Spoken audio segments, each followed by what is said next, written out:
buenos días, buenas tardes o buenas noches en el momento que me estés escuchando.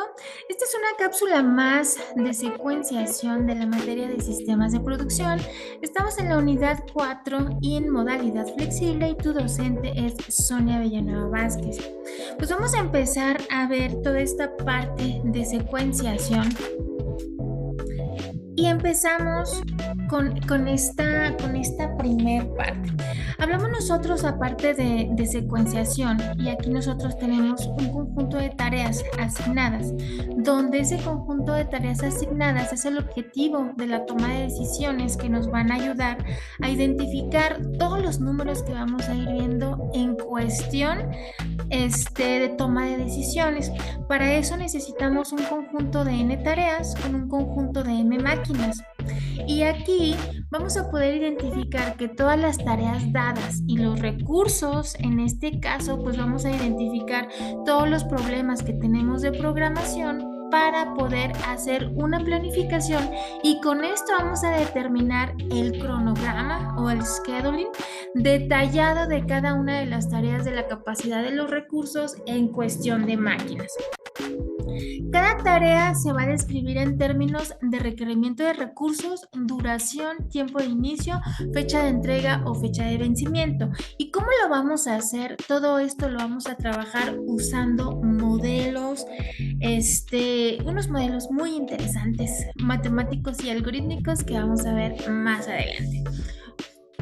Bueno, todos los modelos de programación se van a clasificar principalmente especificando la configuración de los recursos y la naturaleza de las tareas.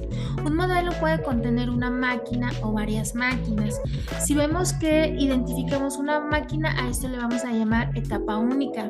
Dos o más máquinas vamos a trabajarlas como múltiples tareas y en cualquier caso la máquina podrá estar disponible en cantidades unitarias o en paralelo. Si el conjunto de trabajos disponibles para programación no cambia con el tiempo, al sistema se le denomina estático. Si aparecen nuevos trabajos con el tiempo, a este sistema se le llama dinámico. Bueno, y todas estas palabras, ¿cómo las podemos aterrizar? Aquí nosotros ya tenemos algunos centros de trabajo. Esos centros de trabajo pues les llamamos máquinas y vamos a empezar a diferenciar la problemática en lo que tenemos una secuenciación de tareas, que aquí vemos toda esta parte de secuenciación a una máquina. También vamos a poder identificar la secuenciación de tareas o un problema de piso, un problema de flow shop a dos máquinas. Y también vamos a identificar la secuenciación de tareas o problemas a una etapa con una máquina, pero está en un proceso paralelo. ¿Cómo lo vamos a identificar? Si nosotros podemos identificar todas las tareas que tenemos, nosotros tenemos unas restricciones de precedencia, que fue lo que vimos en la clase pasada. Todas esas restricciones de precedencia nos hablan de también los recursos que vamos a tener y las restricciones de precedencia que tenemos en cada uno de los procesos anteriores. ¿Cuál es el recurso o el proceso que yo tengo anterior? Y eso va a marcarse como una tarea, pero también en dado caso puede marcarse como una restricción de precedencia y todo eso lo vamos a poder ir identificando en un cronograma o en un diagrama que se llama Gantt. Bueno, en este caso, todo esto vamos a irlo viendo como un proceso de fabricación donde lo podemos identificar como tasks o tarea, que va a ser el trabajo, donde los trabajos pueden consistir en una o varias operaciones y los recursos que tenemos pues los vamos a llamar máquinas. Podemos tener tanto una, dos o tres máquinas, que fue lo que vimos ya en las imágenes anteriores. Todo esto lo vamos a trabajar con respecto al tiempo en cuestión de cada uno de los centros de trabajo. Bueno, ¿y qué es un diagrama de Gantt?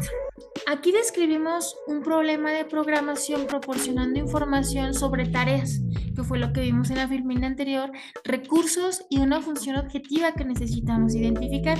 Sin embargo, encontrar una solución quizás suele ser una tarea algo compleja. Los modelos nos ayudan primero que nada a comprender el problema de programación y luego encontrar una solución.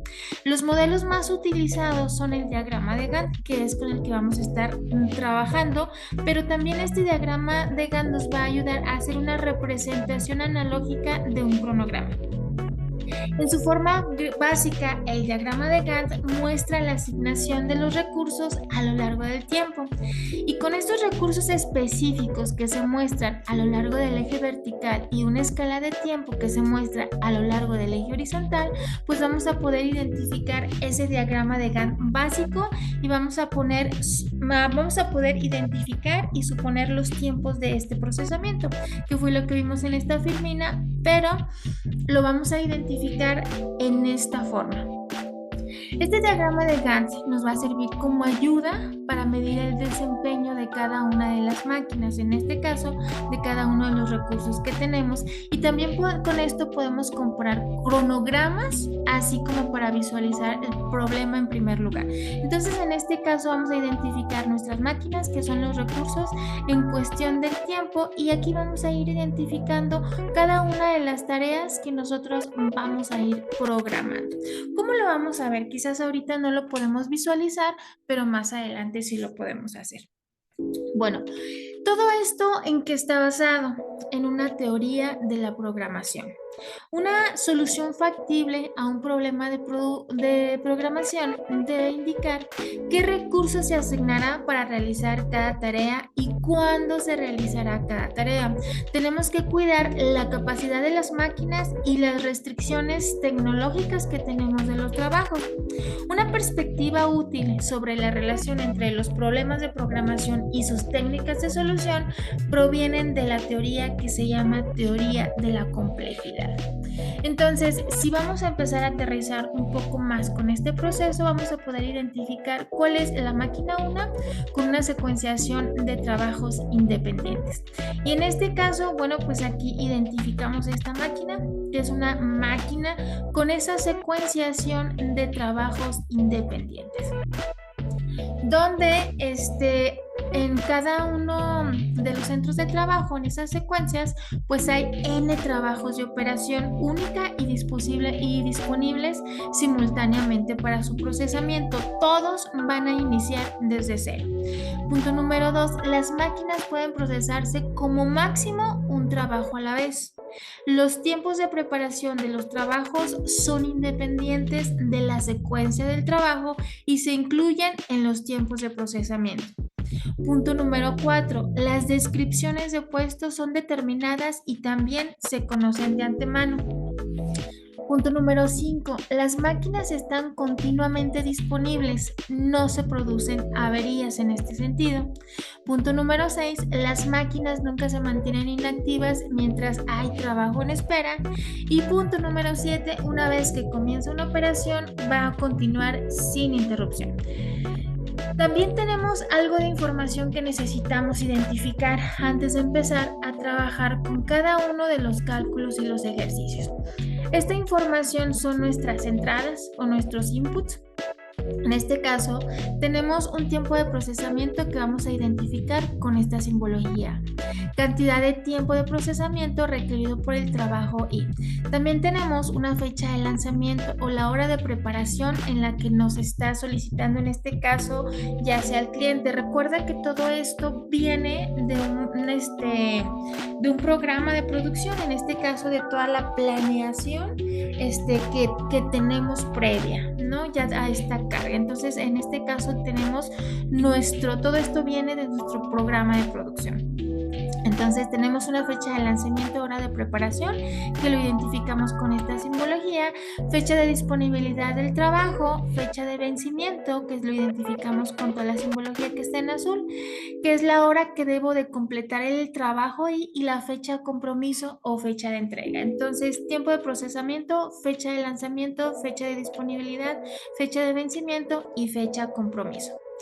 También tenemos otras salidas, que en este caso, hora de finalización, hora a la que finaliza el trabajo, que es la fecha de fin de trabajo, tiempo de flujo, que es esta fórmula también, la tardanza, que es esta fórmula, y la tardanza, que aquí en este caso le llamamos un retardo verdadero. Y ahorita vamos a ver cómo lo vamos a identificar y cómo lo vamos a calcular. Entonces tenemos las entradas del proceso y tenemos las salidas del proceso. Aquí, bueno, pues prácticamente es un pequeño formulario que estoy marcando aquí para tener todas las fórmulas completas. Y aquí posteriormente, bueno, pues ya empiezo a segregar cada una de las fórmulas para también poder tomar mano de cada uno de ellos, que en el caso de los ejercicios que vamos a ver más adelante, pues las vamos a identificar cada una de ellas y para qué son funcionales y en qué momento las debo de identificar. También tenemos más información que le llamamos productos agregados, que en este caso tenemos el tiempo de flujo total, que lo identificamos con F, y también tenemos simbología o este acrónimo que es SPT, que es el tiempo de procesamiento corto, tiempo de flujo mediano, que es también para SPT, que es el tiempo de procesamiento corto, retraso total en L, que también es para el SPT, que es el tiempo de procesamiento corto, una tardanza máxima, que lo marcamos como Tmax o IDD, que es fecha de vencimiento más temprano, y número de trabajos tardíos, que en este caso es U, donde vamos a utilizar el algoritmo de Moore. Bueno, y tenemos más algoritmos donde vamos a indexar los trabajos utilizados en el orden ID. Te recuerdo que en este caso el ID es la parte del Tmax o es la tardanza máxima, que es la fecha de vencimiento más temprana. Ok, todos los trabajos en B y dejar que el conjunto A esté vacío. También vamos a calcular los tiempos de finalización de los trabajos en B sin ningún trabajo. En B llega tarde, entonces nos tenemos que detener y debe ser óptimo. De lo contrario, tenemos que identificar el primer trabajo de retraso en B y también tenemos que suponer que resulta ser el pésimo trabajo en secuencia, y también vamos a identificar el trabajo más largo entre los primeros tiempos de trabajo en secuencia y vamos a retirar este trabajo de B y colocarlo a A y vamos a regresar al paso 2. Todo esto quizás ahorita nos parece mucha jerga, mucha información, pero lo vamos a poder aterrizar ya en los trabajos, en los cálculos y en los ejercicios que vamos a ir identificando paso a paso, pero esto en particular es el previo de lo que significa cada simbología, de lo que tenemos que empezar a trabajar más adelante. Bueno, la programación del taller de flujo para tener una secuencia o una programación, en este caso, con una secuencia a 2 máquinas. Para poder nosotros trabajar a 2 máquinas o hacer una secuenciación de esta tarea, vamos a utilizar un algoritmo que se llama, o una regla que se llama la regla de Johnson o el algoritmo de Johnson, donde este algoritmo nos dice, o esta regla, vamos a identificar los siguientes pasos, donde el paso 1 nos dice que tenemos que encontrar el tiempo mínimo de procesamiento entre trabajos no programados. El paso número 2, si el mínimo del paso 1 ocurre en la máquina 1, tenemos que colocar el trabajo asociado en la primera posición disponible en secuencia. Todos los empates que se den para poder identificar este número se pueden romper arbitrariamente. Y en este caso, si ya lo identificamos, pues nos dice que vamos a ir al paso 3, donde se tiene que retirar la consideración del trabajo asignado y regresarse al paso 1 hasta que se cubran todos los puestos de secuencia. Paso número 2B, si el mínimo del paso 1 ocurre en la máquina 2, tenemos que colocar el trabajo asociado en la última posición disponible en la secuencia. Y los empates nuevamente nos dice que pueden romperse arbitrariamente, y con esto nos vamos a ir al paso número 3. Y así vamos a retirar la consideración del trabajo asignado y regresar al paso 1 hasta que se cubran todos los puestos de la secuencia. Esta es la regla de Johnson que nos sirve para minimizar el tiempo total del procesamiento. Bueno, y con esto hemos terminado la introducción para identificar qué es lo que vamos a estar trabajando, cuáles son las fórmulas, cuáles son los procesos de entrada, cuáles son las salidas de cada uno de mis procesos, y vamos a empezar a trabajar con el primer ejercicio, ya que podemos identificar estas premisas. Bueno, por mi parte es todo y nos vemos en la segunda parte de esta sección de secuenciación.